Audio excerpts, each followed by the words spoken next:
Welcome to another piano lesson. I'm Dan Brown.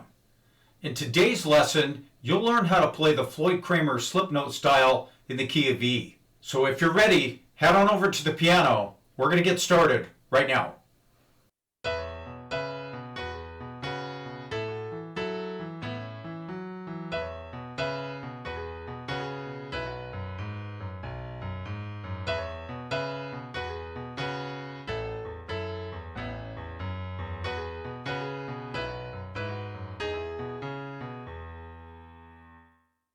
That's just a sample of the slip note style on something like an old Western tune.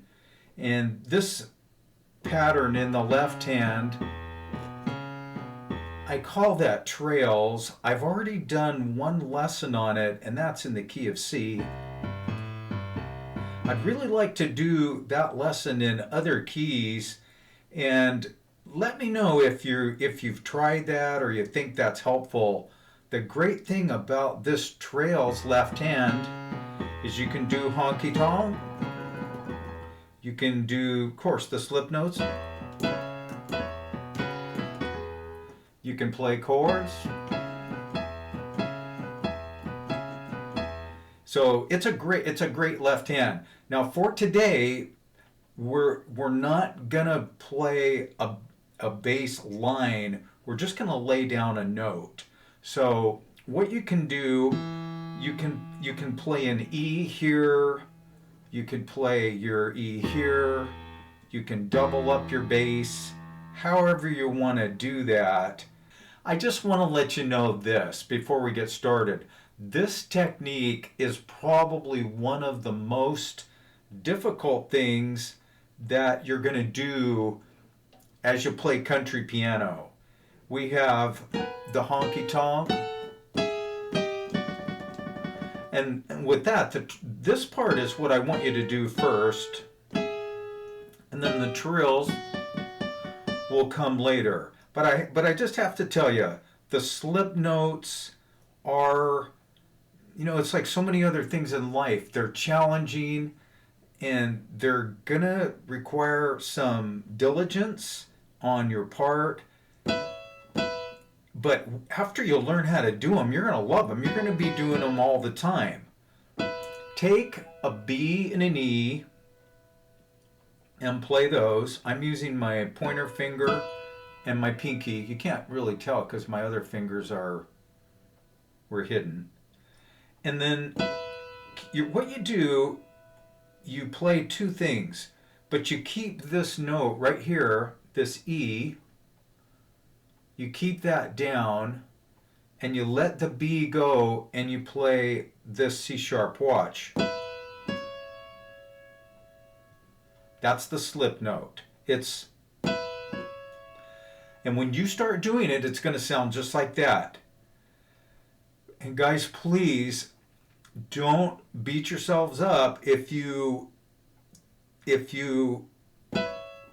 have an expectation that your slip notes are just going to roll right off, because they take time to mature. So if you sound like that at the beginning, that's normal. That's exactly what you should sound like, like it's two pieces. So that's the slip note. You play this, you keep the E here on your pinky, and you just trade the B, this one that I'm lighting up here, you trade that for this.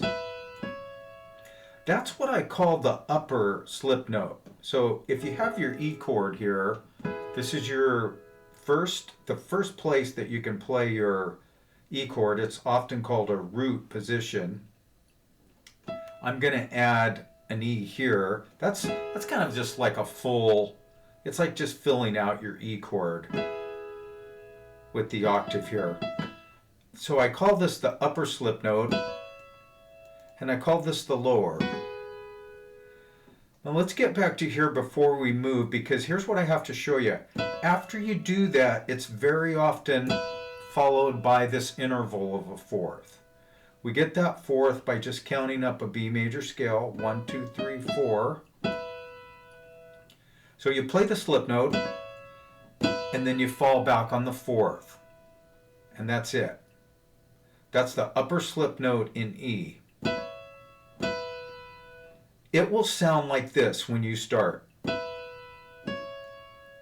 And trust me, you're going to feel frustrated. You're going to maybe say, why can't I do this?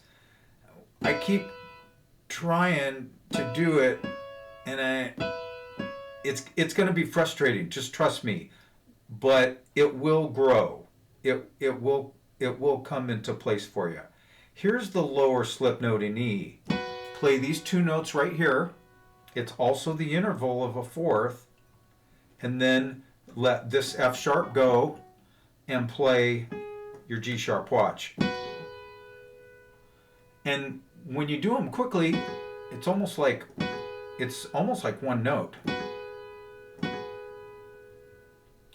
Now again, when you do this for the first time, for the first, number of times, it's going to be, I'm trying to slow it down. It's going to sound like that for you. When you hear that like a doorbell ringing, just know this, you're on your way to being able to play your slip notes, and they're going to be fine. They're going to sound fine. That's the slip note in E. I just want to show you that, and I want you to play that. Again, drop something in your bass, drop an E down. It doesn't have to be octave like that. These are octaves. It just means you have an E here and an E here, but you could just do one of them.